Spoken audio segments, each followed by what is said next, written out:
감사합니다. 너무 몸둘 바를 모르겠는데요. 정말 잊지 못할 환영 인사를 제가 받은 것 같습니다.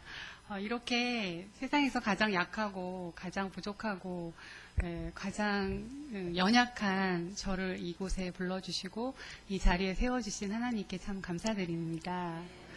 저는 세상은 얼짱을 자랑하지만 저는 3도 화상 입은 얼굴을 자랑하기 위해서 이 자리에 섰는데요. 어제 제가 화상 한우를 위한 그 홍보대사예요. 화상 한우 들어서 어제 화상 한우를 한 명 만났는데 저보고 왜 수술을 안 하냐고 그러더라고요. 그래가지고 제가 그 아이가 저보다 이제 좀 더 많이 다쳤어요. 그래서 이제 내가 너 같은 사람을 위로하기 위해서 수술을 안 하기로 했다. 그렇게 얘기했더니 너무 큰 감동을 받더라고요. 저는 이 자리에 계신 분들이 혹시나 너무 낙담해 있고 절망해 있고 고통스럽고 왜 나만 이렇게 힘들까라고 생각하는 분이 계시다면 정말 제가 여러분에게 조금이나마 위로가 되기를 바라고요. 정말 우리가 약할 때 하나님의 사랑이 온전하게 우리를 감싼다는 산 증인이 돼서 제가 이제 이 자리에서 제 얼굴을만 자랑하는 것이 아니라 제가 약할 때 강함 되신 그 하나님을 이 시간 자랑하고 싶습니다. 네. 저는 태어난 지 18개월이 됐을 때 연탄 아궁이에서 끓고 있는 그 주전자로 거꾸로 떨어지게 되면서 얼굴과 왼손에 3도 화상을 입었는데요. 일주일을 넘기기 어렵겠다고 했는데 제가 이제 하나님께서 저를 살려주셨는데 저는 살아난 것이 나중에 정신을 이제 초등학교를 들어가면서부터 친구들이 많이 놀리기 시작하니까 살아난 것이 하나도 기쁘지가 않고 그때 내가 태어난 날을 제가 저주하게 됐고 그 어린 나이에 죽음을 생각하게 되고 나는 이 땅에 왜 태어났을까? 난 차라리 태어나지 않는 게 낫지 않았을까? 친구들이 놀릴 때 귀신 같다, 파충류 같다, 괴물 같다, 유령 같다라는 수없이 많은 저주의 말을 들으면서 내가 왜 이렇게 멸시와 천대를 받으며 이 세상을 살아가야 되는가. 그거에 대한 의문이 끝도 없었는데요.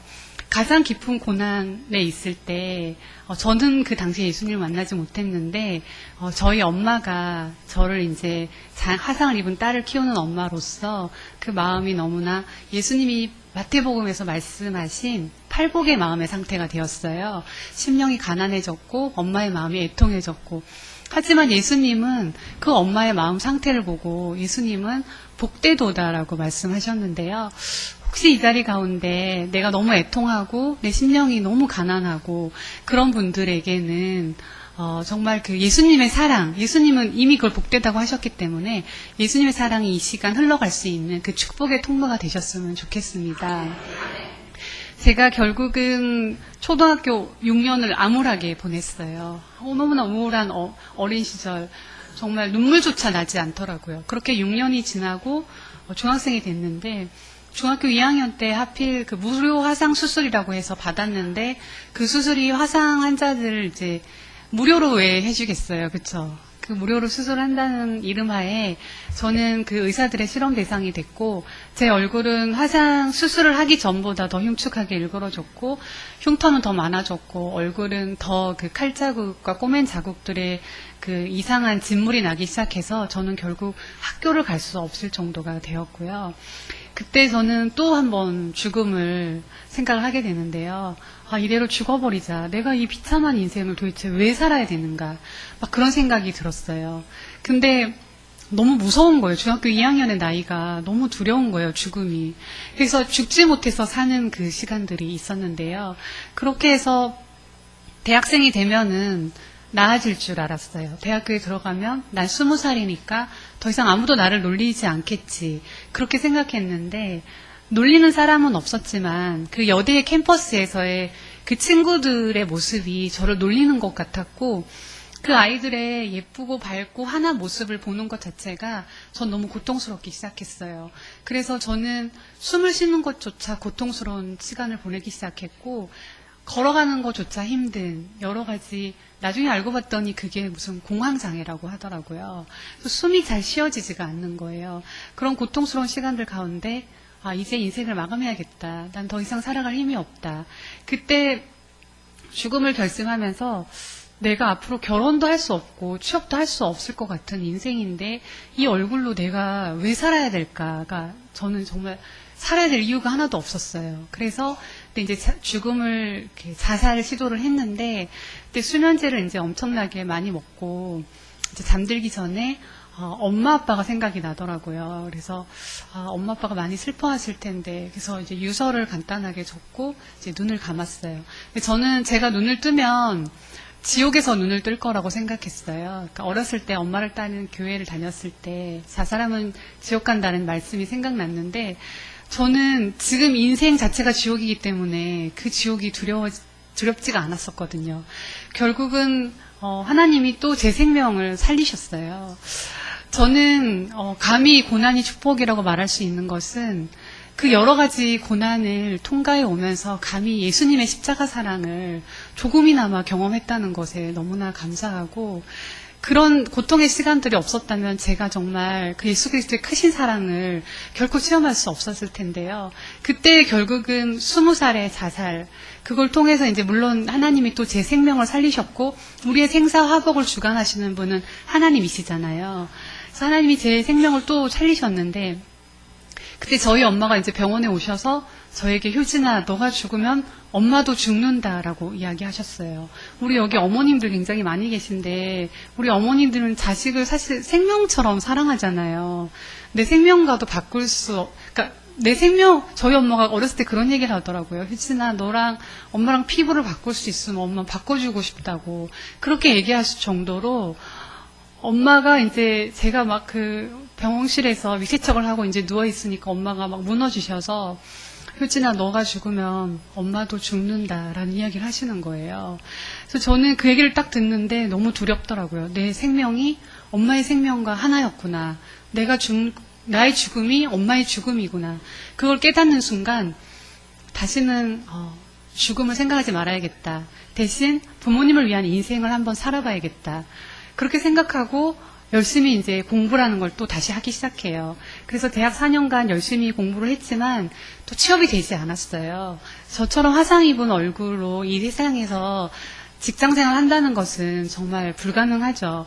그래서 제가 4년을 졸업을 했어, 4년제를 나왔어도 취업이 안 돼서 결국 이제 대학원을 가게 됐는데요.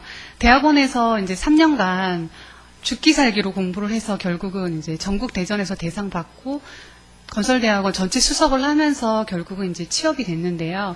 그때가 28이었어요. 내 힘으로 살아보기 위해서 안간힘을 썼던 28년간의 인생이 있었는데 과연 내가 내 힘으로 먹고 살 힘을 길렀다고 해서 취업을 했다고 해서 그 인생이 복되다고 할 수 있을까요? 가장 복된 인생은 예수님을 만나는 인생이 가장 복된 인생인데 하나님이 보실 때 제가 너무 애처로웠을 거 아니에요. 하나님은 계속 부르시는데 계속 저희 엄마와 오빠를 통해서 너는 하나님만 믿으면 돼. 우리 같이 예수님을 믿자. 그래도 저는 마음 가운데 난 예수님은 싫어. 나는 하나님 믿지 않을 거야. 그렇게 이제 그렇게 거부했던 그 하나님이었는데요. 그때 엄마가 이제 교통사고로 트럭에 치여서 그 자리에서 이제 돌아가시는 사고가 나게 돼요. 근데 이제 그 사고가 나면서 정말 도계라는 삼척에 이제 도계라는 곳에 제가 태어났는데 거기에 있는 교회 목사님조차도 어느 누구도 그 죽음을 도저히 받아들이기가 너무 힘들었어요. 그렇게 믿음 좋으신 엄마, 그렇게 사랑을 베푸시는 엄마, 그런 분이 갑자기 교통사고에서 도로에서 피 흘려 돌아가셨다는 것은 누가 봐도 저주의 사건이잖아요. 저도 그 사건을 접하면서 하나님은 정말 살아계실까? 하나님이 살아계시다면 이런 일이 일어날 수 없지. 하나님은 살아계시지 않아. 하나님이 살아계시다면 너무나 잔인하다. 난 이 하나님 절대 믿지 않을 거야. 그렇게 생각하고 엄마가 돌아가시는 그 땅에 묻고 저는 이제 엄마를 따라가야겠다라고 생각을 하는데요. 엄마는 그 자리에서 돌아가셔도 천국 가셨지만 제가 자살하면 저는 지옥 가는데 도저히 엄마와 저는 만날 수 없잖아요. 근데 그 어린 마음에 저는 그냥 엄마를 따라가야겠다는 생각 하나밖에 없었어요. 그런데 그때가 가장 저에게 고난의 깊이가 가장 깊었던 시기예요. 제 인생에서 가장 슬펐던 시간이 그때였어요. 그래서 정말 더 이상 앞으로 나아갈 수도 없고 뒤로 갈 수도 없고 그냥 내가 이 세상에서 사라지는 것만이 내가 할 수 있는 최선의 선택이었는데요. 그렇게 이제 죽음을 묵상하고 눈물만 흘리고 있었어요. 근데 이제 방에 누워서 그 눈물이, 사람이 눈물을 그렇게 많이 흘릴 수 있다는 건 전 처음 경험했는데요. 그냥 수돗물 흐르듯이 눈에서 눈물이 나오더라고요. 평생 흘려야 될 눈물을 제가 그때 다 흘렸던 것 같아요.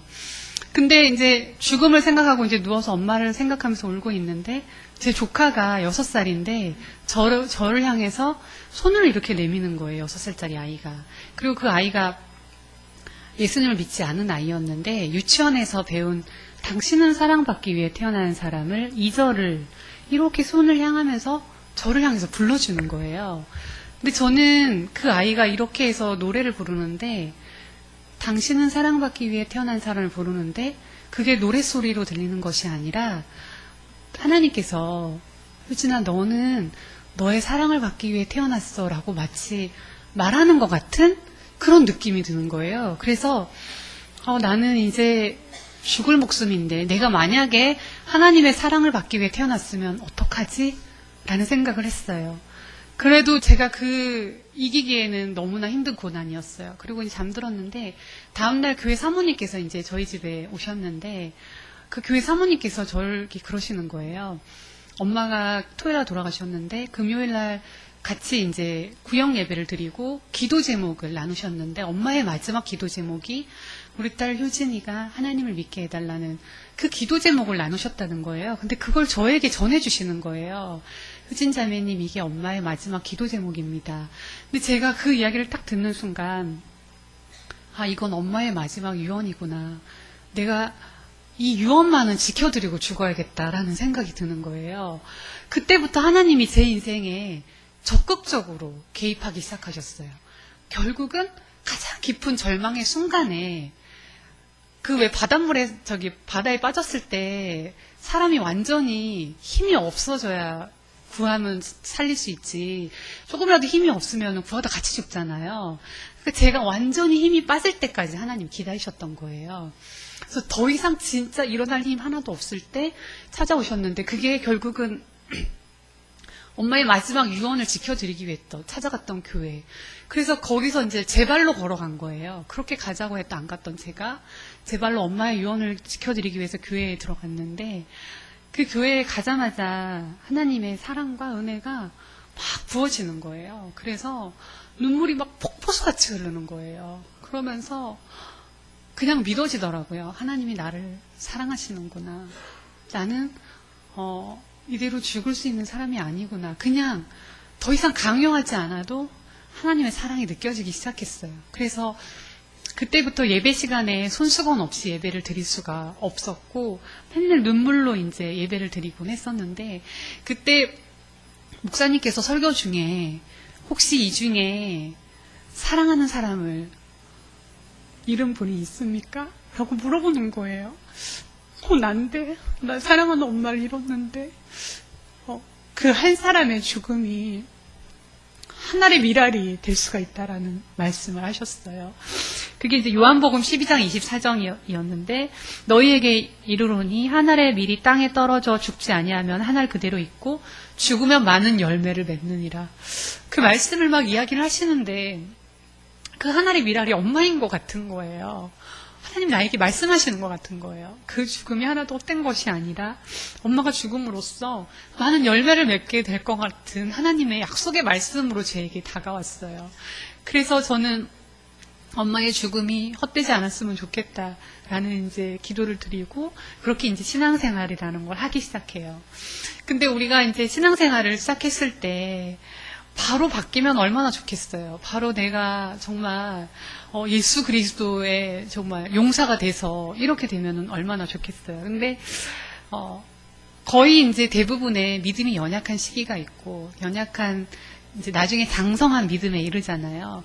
근데 제가 이제 믿음이 이제 자라기 시작하는데 너무 믿음이 없다 보니까 하나님께서 그 초신자들은 누가 그 얘기 하시더라고요. 초신자들은 하나님이 꼬시려고 기도 응답을 되게 잘 들어주신다.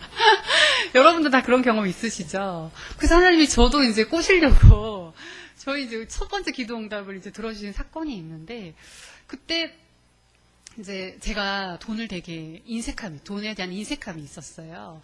그러니까 어렸을 때부터 이제 돈을 아껴서 나중에 수술을 해야 된다는 생각이 있어갖고 막 지독한 인색한 사람이었던 거예요. 근데 교회에서는 헌금이라는 걸 하잖아요.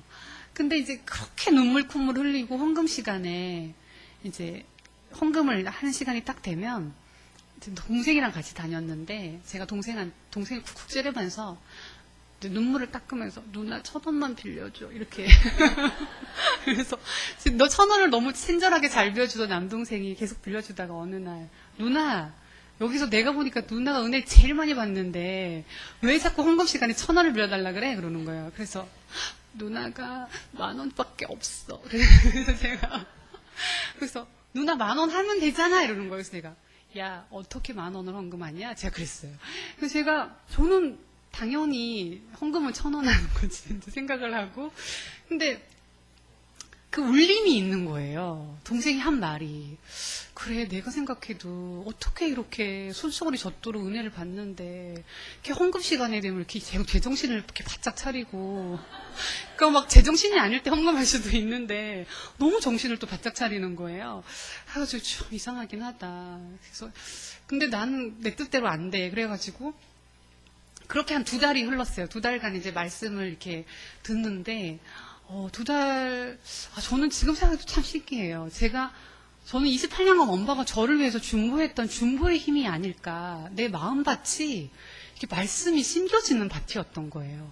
근데 그 설교 시간에 11조에 대한 설교였어요. 이 초신자들과 믿음이 연약한 사람들이 가장 시험에 드는 설교가 사실은 헌금 설교잖아요. 저도 되게 싫어했어요. 11조 설교 하시는데 싫더라고요. 아니 근데 교회 다닌 지 얼마 안 됐는데 11조 설교를 하니까 그래가지고 이제 되게 목사님은 무슨 11조를 저렇게 강조하셔? 막 이러면서 설교를 듣고 있었는데 근데 말라기 3장 10절에 하나님을 시험하여 보라 너희에게 복을 쌓을 곳이 없도록 붙지 아니하나 보라 그 말씀을 하시면서 여러분 하나님을 시험해보세요 딱 이러는 거예요. 그래서 내가 그 말씀을 듣는데 아니 도대체 목사님이 얼마나 자신 있으면 하나님을 시험해보라고 할까? 그래가지고 제가 하나님을 시험해보고 싶은 거예요. 그래가지고 그 다음 주에 이제 헌금을 제가 그때가 100만 원이 월급이었는데 10만 원의 11조를 헌금 봉투에 이제 넣어서 가져갔어요. 그래서 너무 은혜를 많이 받고 이제 그 헌금을 한 거예요. 근데 이제 헌금을 이제 하나님을 시험하는 마음으로 헌금을 딱 했는데 다음날 회사를 출근을 했는데 제 책상 앞에 하얀 봉투가 있는 거예요. 그래서 이거 뭐지 하고 봉투를 열었는데 10만 원이 들어있는 거예요. 10만 원. 그래가지고 제가 순간 너무 깜짝 놀라가지고 내가 너무 하나님을 안 믿고 너무 하나님을 이렇게 불신해서 하나님께서 천사를 시켜서 갖다 놨구나 이런 마음이 순간적으로 들었어요. 두려운 마음이 드는 거예요. 찔림이 있었어요. 감사함으로 드린 게 아니라 제가 하나님을 시험해보자라는 마음으로 드리니까 근데 제 직장 동료가 오더니 그때 엄마 돌아갔을 때 못 가서 미안하다고 근데 그 이야기를 하는데 이상하다. 2달 다 지났는데 이걸 왜 갑자기 너무 새삼스럽게 근데 어떻게 이 직원들이 10만 원을 딱 맞췄지? 걷다 보면 12만 원이 될 수도 있고 걷다 보면 뭐 15만 원이 될 수도 있고 아니 근데 어떻게 그렇게 10만 원을 그것도 인색하게 5명, 6명인가? 10만 원이 뭐야? 이런 생각이 드는 거예요. 그래가지고 진짜 하나님이 살아계시구나. 이거 하나님이 하셨다. 그리고 제가 그때 믿음이라는 게 생기기 시작했어요. 하나님이 진짜 살아계시다. 그러면서 제가 그때부터 이제 11조 신앙이 제 안에서 자리 잡기 시작했어요. 하나님은 다시 그 당시에 이제 고백으로는 하나님 다시 돌려주시는구나. 믿음도 없고 뭐 그냥 우리 애기들 생각하면 돼요. 애들이 뭐 먹는 거 과자 장난감 좋아하지 뭐 기특하게 부모님을 위해서 이런 거 없잖아요.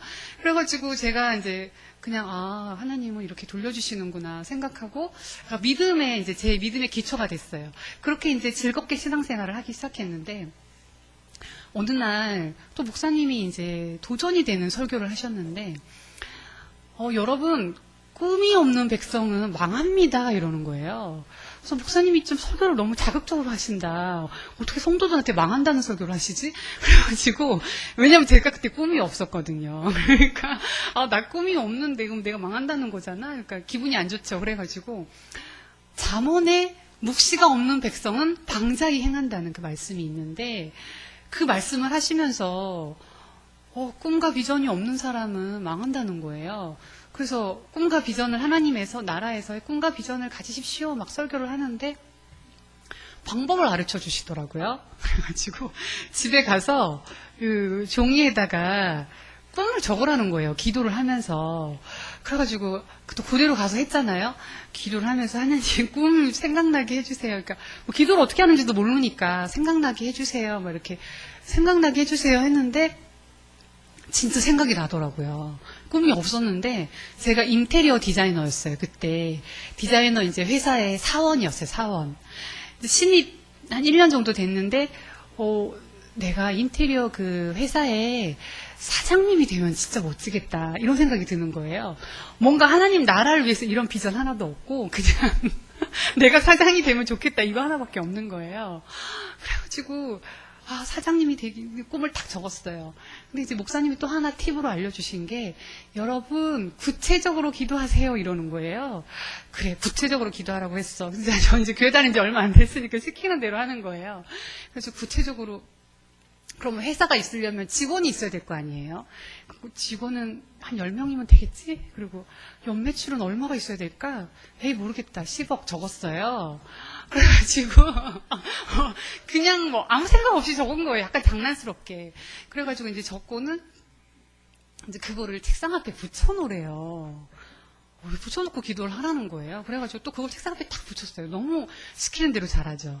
그래가지고 그게 그 11조에 대한 너무나 확실한 경험이 있다 보니까 시키는 대로 하는 거예요. 그래가지고 이제 그거를 왜 붙여놓으라고 했는지 나중에 알게 됐죠. 이게 까먹을만 하면은 생각이 나는 거예요. 근데 우리가 이제 꿈을 꾸고 하면은 하나님께서 나는 뭔가 이렇게 뿅 하고 꿈이 이루어질 줄 알았어요. 그 11조가 너무 다음날 응답이 돼가지고 이게 뭔가 사장이 바로 이렇게 탁 되는 건 줄 알고 막 기대에 부풀어 있었는데 웬걸 갑자기 하나님께서 무슨 광야학교라나 뭐라나 이런 데를 보내더라고요. 여러분도 다 광야학교 갔다 오신 분도 있고 아직 다니고 계신 분들도 있고 아직 안 가신 분들도 있고 하지만 모든 사람이 다 필수 코스 중에 하나가 광야학교. 그리고 누가 그러더라고요. 강야학교의 등록금이 제일 비싸다고.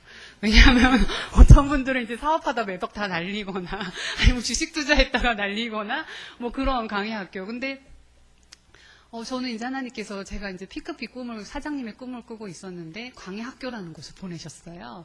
그 광야학교가 어디였냐. 제가 그 작은 회사를 그만두고 큰 회사로 하나님께서 옮겨주셨는데 그 회사가 이제 큰 회사였는데 훈련 조교가 있잖아요, 여러분. 훈련 조교를 딱 붙여주시는데, 그 훈련 조교가, 정말 딱 보기에도 카리스마 넘치고, 눈빛이 아주 날카롭고, 히스테릭하고, 신경질적인 여자 실장님. 그러니까 호랑이 실장님이었어요. 그 1팀의 실장님은 너무나 순한 양 같은 실장님이었는데, 하나님이 저에게는 왜 호랑이 실장님을 붙여주셨을까요?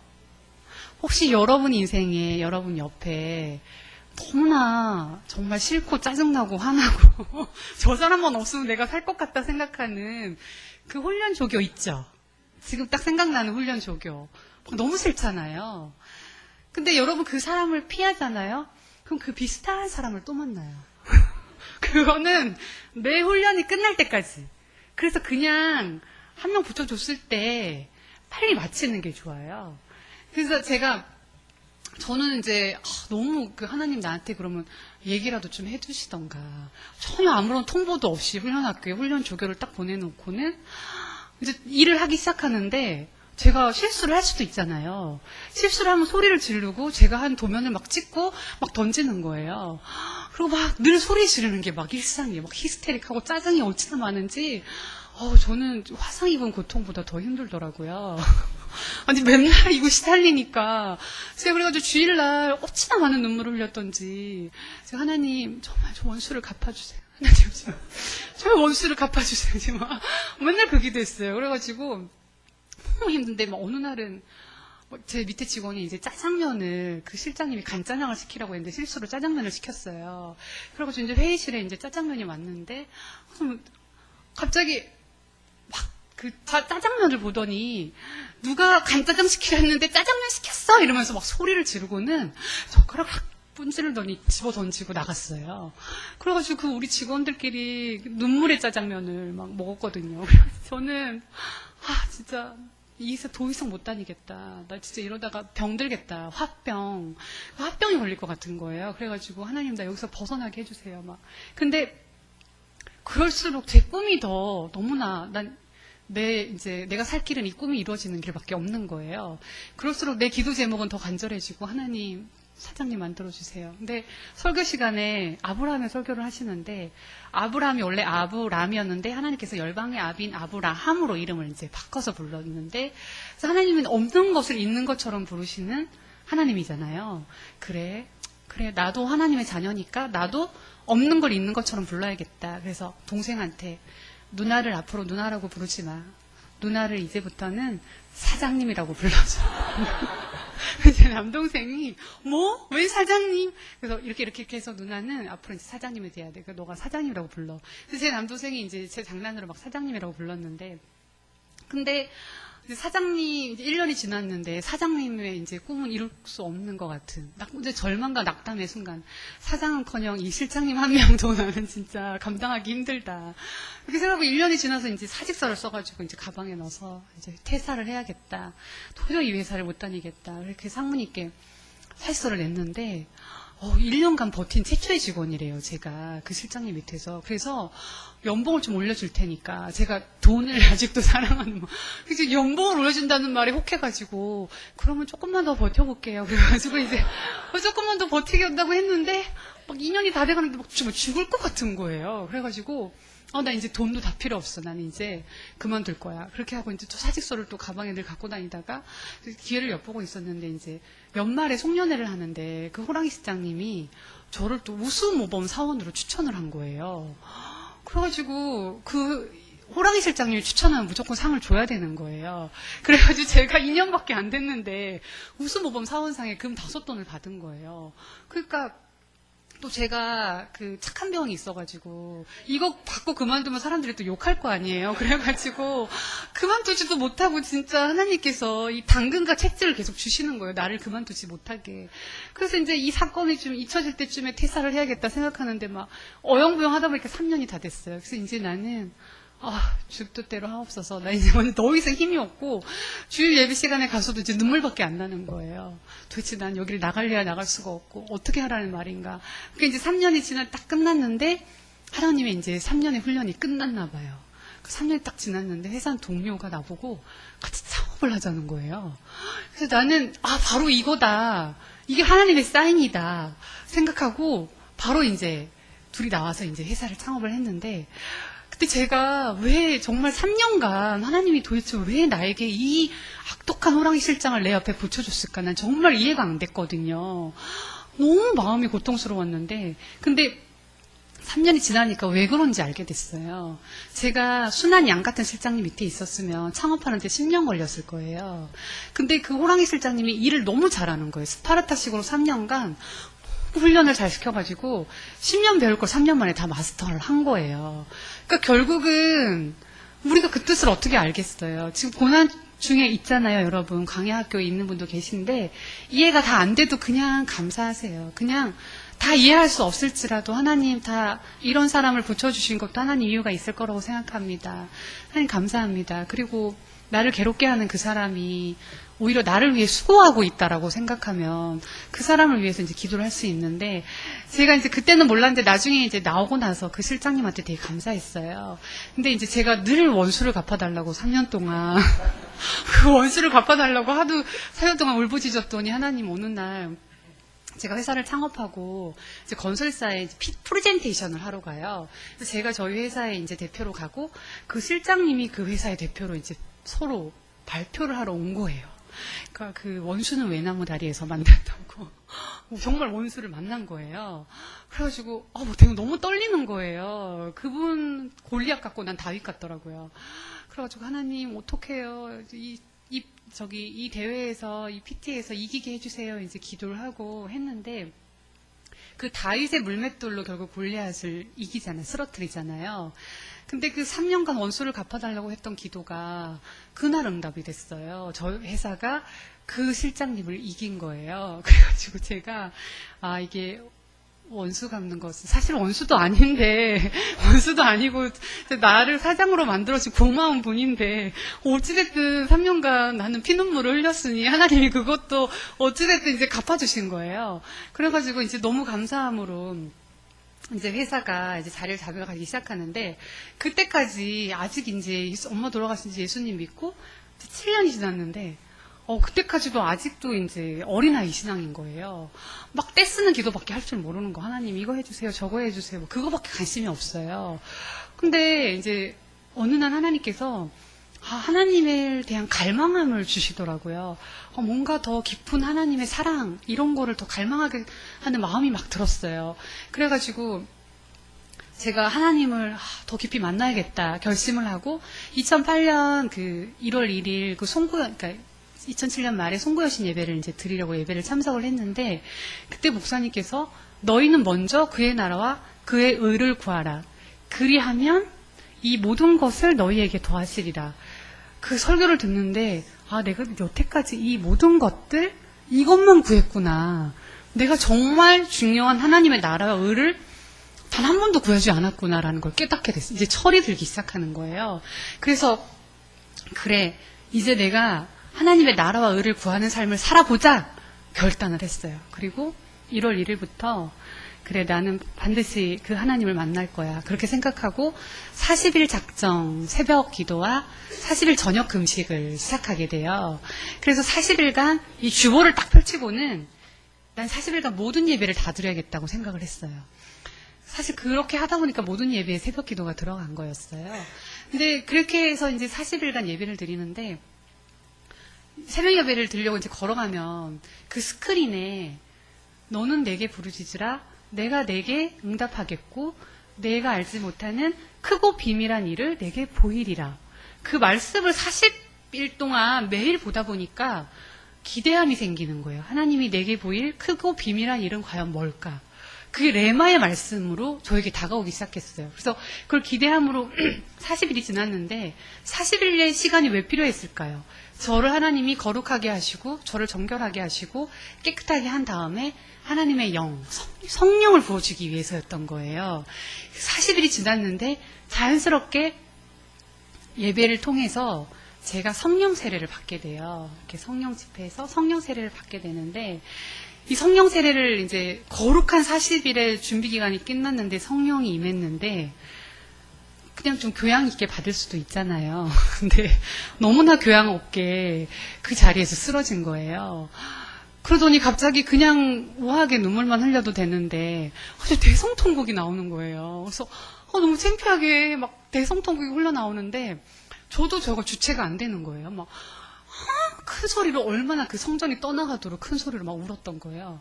근데 막 소리를 지르면서 막 울고 났는데 갑자기 뭔가 이렇게 배가 시원해지더라고요. 근데 이제 30분의 시간이 내 안에 있는 슬픔 있잖아요. 슬픔, 아픔, 그런 눈물이 슬픔의 영이 이렇게 떠나가는 시간이었어요. 그러니까 성령이 임하니까 그 슬픔의 영이 사실 견디질 못한 거죠. 그래서 슬픔이 떠나고 내 안에 성령님이 드디어 오신 거예요. 내가 그렇게 만나고 싶었던 하나님의 나라가 저에게 임하였는데 하나님의 나라는 여기 있다 저기 있다 말 못하리니 하나님의 나라는 너희 안에 있느니라. 그래서 제 안에 성령님이 오셨는데 근데 제가 이제 30분 동안 울고 일어나서 가려고 하는데 성령께서 제 안에서 효진아 사랑한다 그러시는 거예요. 따라 두려워하지 말고 놀라지 말아라. 강하고 담대해라. 세상 끝날까지 내가 너와 함께 하겠다. 와, 그 음성이 제 안에서 울려 퍼지는데 그 기쁨을 말할 수 없는 기쁨이 흘러넘쳤어요. 제가 다음날 출근하는데 성령께서 제 안에서 효진아, 내 안에 너 있다 그러시는 거예요. 그래서 이거는 파리의 여인의 명대사인데 이게 왜 내 안에서 자꾸 내 안에 너 있다 그러지? 그래가지고 제가 오빠한테 목사님이라 전화했더니 요한복음 14장 20절에 그날엔 내가 아버지 안에 너희가 내 안에 내가 너희 안에 있는 것을 너희가 알리라. 이 말씀이었던 거예요.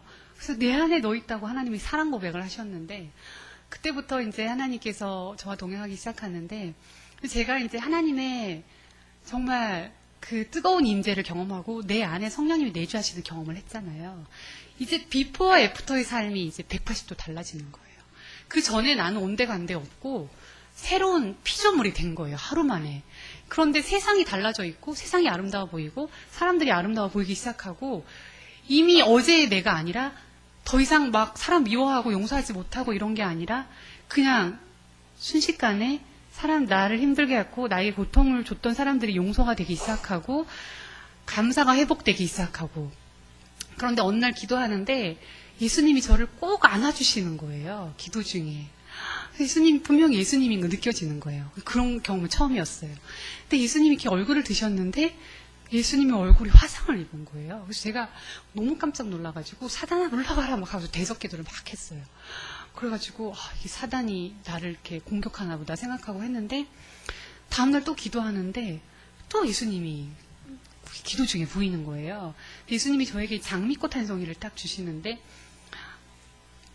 예수님이 이제 제 모습을 보여주셨는데 제 얼굴이 화상을 하나도 안 입고 깨끗한 얼굴이고 제가 흰 옷을 입었는데 맨발인데 제가 걸어온 길을 보여주셨는데 제가 걸어온 길이 가시밭길인 거예요. 어둠밖에 없는 칠흑 같은 어둠에 가시가 촘촘히 박혀있는 그 길을 제가 걸어온 길을 보여주셨는데 근데 제가 걸어오면 발이 너무 깨끗한 거예요. 그리고 이제 예수님의 모습이 보이는데 예수님이 저랑 똑같이 화상을 입으시고 예수님이 발이 막 노돌노돌하게 찢겨져 있는 거예요. 근데 그 모습을 보는데 그냥 설명하지 않아도 깨달아지는 거 있잖아요. 아, 예수님이 나를 여기까지 업고 오셨구나. 그리고 그 성경 구절 이사야 말씀이 떠올랐어요. 그가 찔림은 우리의 허물 때문이요 그가 상함 우리 죄악 때문이라 그가 징계를 받음으로 우리는 평화를 누리고 그가 채찍에 맞음으로 우리가 나음을 받았도다. 이 말씀이 떠오르면서 예수님이 이제 그리고 앞으로 제가 걸어갈 길을 보여주셨어요.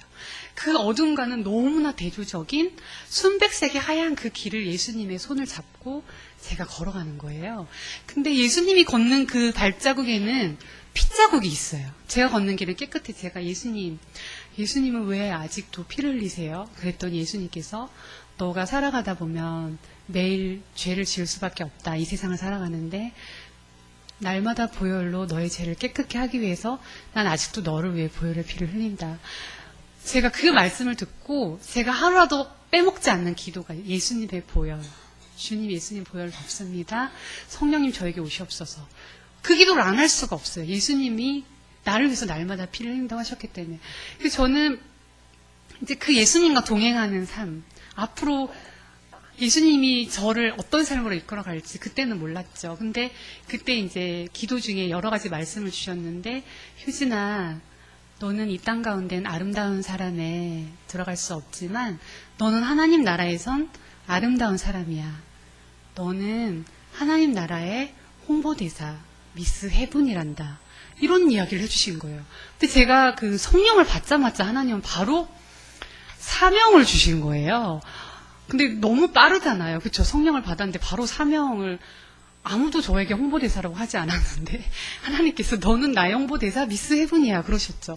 그러고 나서 효진아 이제 너의 약함을 자랑해라 그러는 거예요. 그래서 그때 하나님 제 약함이라 하면 제 얼굴인데 이 얼굴을 어디 가서 자랑할까요? 그랬더니 너가 오늘 우리 말씀 너가 약할 때 강함된 그 예수 그리스도를 증거해라 그러셨어요. 그때부터 저는 알겠습니다 주님. 그리고 하나님 혹시라도 정말 보잘것 없는데 제 생명이 혹시라도 필요하시면 하나님 마음껏 쓰세요라고 제가 그렇게 기도했어요. 하나님 정말 저는 제 생명이 하나도 소중하지 귀하지 않다. 그냥 하나님이 필요하시면 언제든지 쓰시라고 제가 하나님께 저를 온전히 드리는 기도를 했거든요. 사실 이것이 하나님이 온전히 받고 싶어하는 고백인데 내 마음을 다하고 목숨을 다하고 뜻을 다하여 주 너의 하나님을 사랑하라 하셨잖아요. 하나님은 우리가 목숨을 다해서 사랑하기를 원하시는 거예요. 그리고 하나님이 받기를 원하는 고백이 바로 이 고백이었던 거예요. 근데 제가 그 고백을 드리자마자 하나님이 이제 약함을 인도할 수 있는 방송으로 이제 저를 이렇게 홍보 대사로 진짜 하나님께서 친히 이끄셨고, 그 다음에 이제 자연스럽게 성령께서 인도하셔가지고 내 약함을 자랑하라라는 책을 이제 규장 출판사를 통해서 그 책에 이제 쓰게 하셨어요. 그리고 이제 그러면서부터 하나님이 저가 이제 사명의 길로 이제 나가기 시작했는데요. 근데 그때 제가 그때가 35인가 4이었는데 뭐라고 해야 되나, 다 하나님만으로 제가 족합니다라는 고백을 했잖아요. 근데 그때쯤에, 창세기에 보면 아담과 하와가 있는데, 하나님이 아담을 창조하고 나서 독주하는 게 보기 좋지 못해서 하와를 창조하시잖아요. 그래서 나의 아담도 하나님이 어딘가에 창조하지 않았을까라는 그런 생각이 들었어요. 결혼에 대한 소망이 없었는데, 성령의 충만함을 따라 갔다 보니까 이런 소망함이 생기기 시작하는 거예요. 근데 저는 이 소망도 하나님이 주셨는데, 근데 제가 결혼을 할 거라는 믿음이 안 생기는 거예요. 네, 도대체 어떤 남자가 나를 사랑할 수 있을까? 이거 너무 불가능할 것 같다. 기도조차 나오지 않는 거예요. 근데 이제 그럴 때쯤에 제가 이제 퇴근을 하고 있는데 갑자기 마음이 너무 뜨거워져서 도저히 기도를 하지 않고는 견딜 수가 없는 거예요. 그래서 교회로 무작정 이제 뛰어들어가서 1시간 동안 막 기도를 했어요. 1시간 동안 막 기도를 하고 집에 가려고 하는데 기도 중에 하나님께서 배우자에 대한 환상을 보여주는 거예요.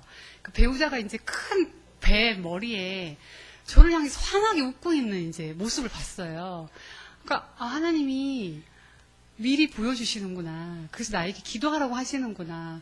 그래서 있구나라는 생각이 들어서 그때부터 이제 배우자 기도를 하기 시작해요. 그래서 배우자에 대해서 이제 기도를 하는데, 이게 하나님 배우자 주세요라는 기도가 아니라 이미 보여주셨잖아요. 그래서 하나님 배우자를 주셔서 감사합니다라는 기도를 하기 시작하는데, 그래서 제가 배우자가 이미 있으니까 배우자의 별명을 지어서 기도를 해야겠다 생각해서 하나님 나라에서 호랑이처럼 용맹한 용사, 그래서 용호 씨라고 배우자 별명을 지었어요. 그래서 제가 용호 씨라고 짓고 나서 하나님, 우리 용호 씨 잘 있죠? 라고 이제 물어봤어요. 근데 아무 대답이 없으셨어요. 그런데 제가 이제 용호 씨의 이름을 불러가면서 기도를 하기 시작하는데, 그 용호 씨에 대해서 이제 성경에 나와 있는 좋은 구절을 다 대서 이제 배우자를 기도하기 시작했어요. 근데 어느 날 이렇게 그러니까 용호 씨가 군대 갔다고 생각을 해야겠다. 이제 기다리는 게 너무 힘든 거예요. 그래가지고 군대 간 용호 씨에게 편지를 써야겠다 생각하고 용호 씨에게 이제 연애 편지를 쓰기 시작했어요. 그래서 보고 싶은 용호 씨에게, 사랑하는 용호 씨에게, 당신은 지금 뭘 하고 있나요? 이렇게 편지 20통 이상을 썼어요. 그리고 편지를 다 쓰고 나서는 이렇게, 성령님 배달해주세요. 이렇게 편지를 이제 쓰고 나서 그렇게 신나게 기다렸어요. 근데 이제 기다리는데 너무 낙담이 되는 거예요. 정말 이 기도가 보여주시긴 했는데 머리카락도 안 보이는 거예요. 그래가지고 진짜 이 용호 씨가 있을까? 정말 내가 결혼할 수 있을까? 막 너무 낙담이 됐어요. 근데 어느 날 이제 낙담이 돼서 막 밤에 펑펑 울었어요. 그래가지고 이제 용호 씨 기도 그만해야겠다. 이제 포기하려고 펑펑 울고 이제 그래도 기도는 해야지 하고 이제 기도를 하는데 하나님께서 효진아 조금만 더 기다려주지 않겠니? 그러시는 거예요. 근데 하나님의 조금과 나의 조금은 과연 하나님은 조금 있다 온다고 했는데 2000년이 지나도 아직 안 왔는데 아브라함에게 아들을 준다고 했는데 100세 할머니 돼서 아들을 얻었는데 나 이러다 할머니 돼서 배우자 용호 씨 만나는 거 아니야? 막 이런 생각이 드는 거예요. 그래서 하나님, 저는 할머니 돼서 용호 씨 만나고 싶지 않다고, 빨리 응답해 달라고, 주시면 빨리 달라고. 그래가지고 저는 하여튼 2년 기다릴 테니까 하나님 빨리 주세요. 막 그렇게 이제 기도를 했는데, 물론 그 주권은 다 하나님께 있죠. 그래서 인연이 다 찼는데 그때가 이제 내 약함을 자랑하라가 딱 출간되는 시점이었어요. 그 타이밍이. 근데 그 책이 출간되는 시점, 아까 제가 하나의 미랄 이야기 했잖아요. 엄마의 죽음이 하나도 헛되지 않고 많은 열매를 맺는다고 했던 그 말씀이 살아서 7년이 지난 2009년 엄마가 이제 10월 12일 날 돌아가셨는데 7년이 지난 돌아가실 그날 책이 출간이 된 거예요. 그거 일부러 맞춘 것도 아닌데 하나님이 정확하게 그것을 너의 엄마의 죽음이 헛되지 않는다는 것을 저는 그래서 전율이 일어나더라고요. 하나님 정말 한치의 오차도 없으시구나. 근데 또 한치의 오차도 없으신 하나님께서 그 책을 통해서 또 역사하기 시작하시는 거예요. 근데 나는 그냥 책을 쓰라는 마음에 순종을 했는데 그 책이 출간되고 이제 기독교 방송에 나갔는데 용호 씨에게 영상 편지를 쓰라고 하는 거예요. 그래가지고 제가 또 용호 씨에게 영상 편지 공개 구원을 한 거예요. 용호 씨 기다리고 있어요. 빨리 오세요라고 이제 영상 편지를 날렸어요. 근데 이제 공개 구원을 한 건데 너무 놀라운 것은 그 다음날 이제 기적이 일어났는데 기적이 과연 뭘까? 하나님께는 사실은 기적이 아니고 우리가 생각할 때만 기적인 거예요. 하나님 나라에선 그게 일상인 건데 근데 회사에 전화가 막 오기 시작했어요. 그리고 전국과 전 세계에 있는 수많은 용호씨 후보자들이 저희 회사에 이제 전화를 하기 시작한 거예요. 그래가지고 너무 당황스럽더라고요. 그래서 제가 말씀이 또 하나가 떠올랐어요. 너희에게 후이 흔들어 넘치도록 해서 안기어주리라는 그 말씀이 딱 떠오르더라고요. 우리 하나님은 이런 분이구나. 정말 풍성하게 주는 분이구나. 근데 하나님 누가 용호신지 모르겠다고. 근데 나 헷갈려서 누가 용호신지 모르겠다고. 누가 이렇게 많이 보내달라고 했냐고 막 빨리 영분별의 은사를 달라고 이제 막 그렇게 했는데 영분별을 주시긴 했어요. 그래서 그 수많은 형제 중에 이제 3명의 형제로 이렇게 영분별을 해서 분별을 했는데 그 3형제랑 다 결혼할 수는 없잖아요. 다 결혼하고 싶다고 하는데 그래가지고 그 3형제 중에 이제 한 분이 되게 돈이 많은 전도사님이었어요. 그래가지고 그래 돈이 많은 전도사님도 괜찮지. 하나님 나라에 일을 하려면 돈이 많이 필요하니까. 그래서 이제 또 두 번째 분은 미국에서 유학하고 이렇게 집안이 너무 좋고 스펙이 너무 좋은 그 호텔에서 근무하는 엘리트인 거예요. 그리고 이제 세 번째 형제는 돈도 별로 없고 믿음만 좋았던 것 같아요. 믿음만 좋은 형제였어요. 그래가지고 제가 그냥 생각하기에는 미국이 괜찮을 것 같더라고요. 그래가지고 나는 하나님 나 이제 글로벌하게 쓰시려나 보다. 저 형제인가 보다 이제 생각을 하고 그 형제도 기다리던 천사를 만났다면서 그러니까 그래 딱 저 형제야 그렇게 생각하고 이제 기도를 했는데 하나님께서 그 돈 많은 전도사님이랑 그 미국 형제는 아니라고 그러는 거예요. 이렇게 단칼에 이렇게 딱 잘라서 그 느낌이 있어요. 하나님의 느낌이. 그 형제는 아니다. 이렇게 딱. 그래가지고 아니구나 생각했는데 이제 그 믿음 좋은 형제. 그 형제가 이제 자칭 미스터 헤븐이라는 제목으로 이메일을 보냈거든요. 그래서 이제 그 형제는 하나님 그럼 이 형제인가요? 그랬더니 한번 만나봐라. 그러는 거예요. 벌써 만나보라고 하는 게 수상해요. 그래가지고 만났는데 그 형제가 6살 연하였던 거예요. 그래서 또 하나님 이 시대의 연상연하 트렌드를 고려하셔가지고 또 연하 커플을 만나게 해서 연상연하로 이제 결혼을 하게 하시. 하나님은 트렌드도 저를 결코 무시하지 않고 시대에 딱 맞게. 근데 저는 그래가지고 그 6살 연하 형제와 결국은 이제 딱 만나서 결혼을 이제 1년도 안 돼서 만난 지 1년도 안 돼서 하나님께서 그 형제가 결국은 용호 씨였던 거예요. 그래서 이제 그 형제를 만나서 이제 결혼을 해서 신앙의 명문 가정을 이루고 이제 아름다운 가정을 이루고 이제 사역을 하면서 사역도 하고 사업도 하고 이제 가정에 이제 아이들도 키우는 엄마로서의 그 역할.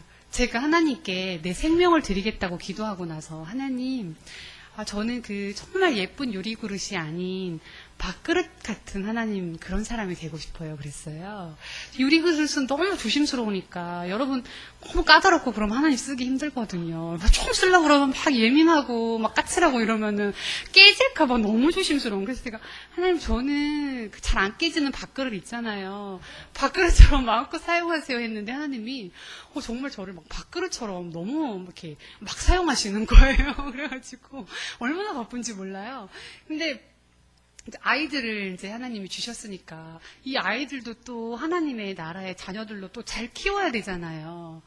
그러다 보니까 이제 아이들과 매일 이제 말씀 예배, 큐티 예배 드리고 아이들과 매일 기도회를 하고 그렇게 이제 아이들이 이제 저의 수제자예요. 이 2명의 아이들이 그 누구도 제가 제자를 기를 시간도 없어서 제자를 못 길렀는데 이 아이들이 이제 저의 수제자가 됐는데 이 아들이 이제 여러분에게 하고 싶은 말씀이 있대요. 아무것도 염려하지 말고 다만 모든 일에 기도와 간구로 너희 구할 거지. 뭐지? 감사함으로 감당으로 하나님께 아뢰라. 그리하면 모든 지가 겠지어나 하나님의 평강이 그의 대도 예수 안에서 너희 마음과 생각을 지키리다. 빌립보서 4장 6절 말씀. 아멘. 하나님 사랑해요. 하나님 고마워. 할렐루야.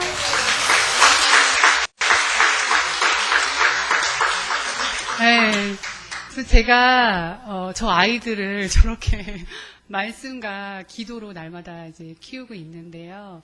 아이들과 이제 매일 말씀 묵상을 하다 보니까 아이들이 이제 수제자가 돼서 저를 또 막 가르쳐요. 제가 집을 아직 안 샀어요. 여러 가지 이제 너무 하나님을 사랑하다 보면 내 집 사는 게 쉽지가 않더라고요.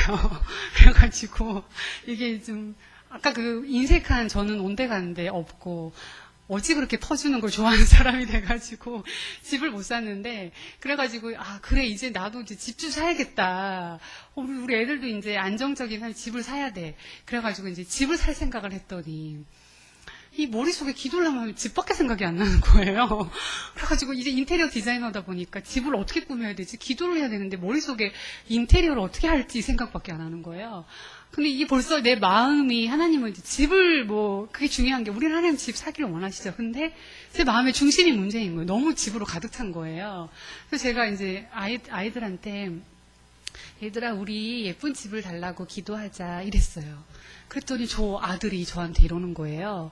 엄마 그거 우상숭배 같은데? 그러는 거예요. 그래가지고 좀 뜨끔한 거예요. 정말. 우상숭배 맞거든요. 그래가지고 아니 이게 기도도 안 될 정도 우상숭배 맞잖아요. 적당히 해야지. 맨날 부동산 사이트 보고 있고 이러니까 집값이 왜 이렇게 오르지? 이 생각하고 있으니까 말씀을 봐야 되는데 그래서 제가 맞다. 하나님이 아들을 통해서 저에게 얘기하신 거예요. 근데 순간 제가 아들한테 막 둘러대는 거예요.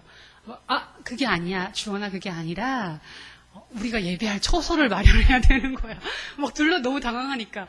근데 그거 우상숭배야. 계속 그러는 거예요. 그래가지고 나중에 그래서 하나님 앞에 이제 회개하고 근데 결국 이제 집을 살려고 모아놓은 그 돈은 하나님께서 싹 모아가지고 갑자기 이제 아빠가 이제 시골에서 잘 사시다가 저희 집에 이제 올라오셨는데 저희가 모시려고 이제 올라왔는데 아빠가 못 살겠다는 거 한 달을 살았는데 그래서 아빠 다시 시골에 가야 되니까 집을 사달라는 거예요.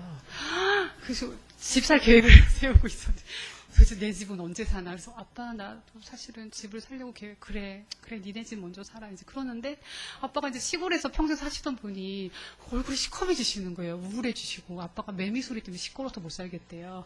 그래가지고 이제 집을 사달란 말을 못 하시는 거예요. 그래서 이제 내가 기도하는 가운데 부모를 공경하라는 말씀이 또 왜 이렇게 자꾸 생각이 나는 거예요. 그래가지고 그래 아빠 집 먼저 사드려야겠다. 내 집은 하나님 우상숭배라고 하셨는데 언젠간 주시겠지 이렇게 생각하고 이제 아빠 집을 사드렸어요. 그래서 저희 집은 이제 날아갔고 이제 집이 날아가고 나니까 아주 편안하더라고요. 그래서 다시 이제 말씀과 기도로 이제 다시 충만해졌는데 저는 이제 이곳에 오신 우리 성도 여러분들이 이 성령 충만함을 유지할 수 있는 유일한 방법은 말씀과 기도밖에 없어요. 그래서 저는 오전에 이제 새벽 큐티 말씀 듣고 회사에 출근해서 또 오전 내내 말씀 묵상하고 또 집에 가면은 아이들이랑 또 큐티하고 그래서 아이들이랑 이제 예배드리고 애들이랑 이제 기도회라는 걸 해요. 그래서 이제 제가 뜨겁게 하나님을 만났기 때문에 아까 그 말씀드린 그 기도를 해요. 우리 아이들과 우리 가정에 예수님 보혈을 덮습니다. 그리고 대적 기도를 또 해요. 우리가 사는 것은 악한 영들과의 싸움이잖아요. 그래서 이제 예수님 이름으로 명하노니 악한 마귀는 떠나갈지어다. 그거 하면 우리 이제 저 아들이 악한 마귀는 떠나갈지어다. 뭐 이렇게 기도해요. 제가 그렇게 하지도 않았는데 얘가 더 심하게 찌어다 막 이러는 거예요. 그리고 그러고 나서 이제 마귀를 대적해서 물리친 다음에 성령님을 초청하는 시간을 갖는 거예요. 그래서 성령님 오시옵소서, 성령님 임하시옵소서 이제 초청 기도를 하고 그리고 막 중보 기도를 해요. 그래서 중보 애들이 요새는 엄마 기도가 너무 길어라고 좀 그러는데 그래도 이제 애들이 이제 뭐 워낙 기저귀 찼을 때부터 해갖고 훈련이 돼가지고 막 중보 기도를 하고 이제 애들이 이제 잘 때 한국말로 기도하면 애들이 자꾸 물어봐요. 그래서 제가 어느 날 하나님 저희 남편을 불쌍히 여겨주시옵소서 했더니 또 애들이 우리 딸이 이 불쌍히 여겨주는 걸 기도하니까 엄마 혹시 아빠가 뭐 잘못했어? 이러는 거예요. 이제 제가 이거 뭐 잘못했을 때 회개할 때 주로 불쌍히 여겨달라 기도하니까 그래가지고 안 되겠다 방언으로 기도해야겠다. 그래가지고 이제 우리 기도회가 끝나고 방언으로 이제 줄을 이렇게 손을 얹고 이제 기도를 하는 거예요. 그러면 애들은 이제 방언 소리를 자전거처럼 듣다가 자는데 어느 날 애들이 이제 방언을 따라하는 거예요. 그런데 방언을 막 따라하는데 얘네들 방언 받았나 보다. 얘네들 성령 받았나 보다. 그래서 내가 막 좋아가지고 막 그랬는데 막 어느 날 방언으로 기도하는데 듣다 보니까 무슨 좀 이상한 거예요. 스트로베리, 딸기, 스트로베리. 그래가지고 내가 너무 웃겨가지고 막 웃었어요. 그래가지고 이게 방언이 아니라 이제 영어였던 거예요. 그래가지고 스트로베리 이러다가 내가 막 웃으니까 애플 스트로베리 이러는 거예요. 방언이 아니었던 거예요. 그래가지고 방언이 아니면 어떠냐. 그래서 이제 애들에게 결국은 말씀과 기도와 예배가 이 아이들의 삶에서 습관이 되게끔 하는 건데 우린 이미 이제 어른이 다 됐잖아요. 3살 버릇이 80까지 가는데 그럼 이미 우리는 할머니 됐는데 이 습관을 어떻게 할까요? 그 습관도 성령님이 우리 안에 오시면 고칠 수가 있어요. 여러분 그 소망을 가져보세요. 내가 사실 더 나이가 들수록 습관을 고치기가 진짜 어렵거든요. 근데 성령이 임하면 그 어떤 사람도 변화시킬 수 있어요. 그래서 여러분 이 3일간의 부흥 집회를 통해서 저는 성령 하나님을 구하셨으면 좋겠어요. 다른 기도 제목 진짜 많잖아요. 이 3일 동안 난 이 기도 제목 가지고 왔는데 그거는 좀 잠깐 내려놓고 내가 정말 하나님 한 분을 구하겠습니다. 이 3일 집회만큼은 내가 온전히 하나님을 만나는 시간이 되기를 원합니다. 라는 이제 그런 시간이 되었으면 좋겠는데요. 좀 마무리하면서 우리 피아노 반주를 좀 해주시면 제가 이제 기도를 하겠는데요. 저는 오늘 이게 하루 종일 기도를 했어요. 여러분을 이제 집회를 해야 되니까 하루 종일 기도하면서 제 마음 가운데 정말 이 모든 여기 온 분들이 꼭 성령님을 만났으면 좋겠다. 그리고 하나님께서 아까 기도하는데 하나님이 꼭 만나고 싶은 분이 있대요. 그래가지고 제가 더 기대함이 생기는 거예요. 이곳에 계신 분, 그 누구인지는 내가 알 수는 없지만 그러면 정말 성령님을 만나서 내 삶이 180도 바뀐 것처럼 이 사람들의 인생이 우리 성도분들의 인생이 바뀌었으면 좋겠다. 내가 정말 염려, 근심, 걱정으로 우리 아들이 아까 얘기한 것처럼 아무것도 염려하지 말고 정말 다만 기도와 간구로 너희 구할 것을 감사함으로 하나님께 아뢰라. 근데 그 구할 것이 다른 그 무엇이 아니라 하나님 한 분을 구하는 시간, 이 시간 함께 눈 감고 기도하겠습니다.